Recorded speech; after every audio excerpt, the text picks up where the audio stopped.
যার ইচ্ছে কুফরি করবে, তার স্বাধীনতা আছে এখানে। তবে আমি আল্লাহ গাইডলাইন দিয়েছি, কোনটা সঠিক রাস্তা, কোনটা বেঠিক রাস্তা, কোনটা ভালো, কোনটা মন্দ, কোনটা জান্নাতের রাস্তা, কোনটা জাহান্নামের রাস্তা দেখিয়ে দিয়েছি কিতাব নাজিল করে এবং পয়গাম্বার পাঠিয়ে।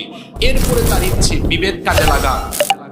আল্লাহ মানুষকে বিবেক দিয়েছেন, আর কাউকে বিবেক দেন। স্বাধীনতা আল্লাহ মানুষকে শুরু থেকেই দিয়েছেন। এমনকি পৃথিবীর নবী রাসূলরাও মানুষের স্বাধীনতা কেড়ে নেন নাই। নবীরা দাওয়াত দিয়েছেন, কিন্তু পিটাইয়া মানুষকে হেদায়াত করেন। আল্লাহ নবীদেরকে বলেছেন, আমাদের নবীকে আল্লাহ বলছেন ফাযাক্কির, আপনি উপদেশ দিন। ইন্নামা আনতা মুযাক্কির, নিশ্চয়ই আপনি উপদেশদাতা।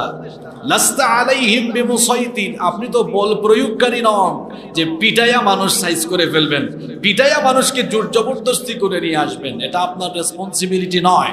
আপনার দায়িত্ব হচ্ছে প্রচার করা।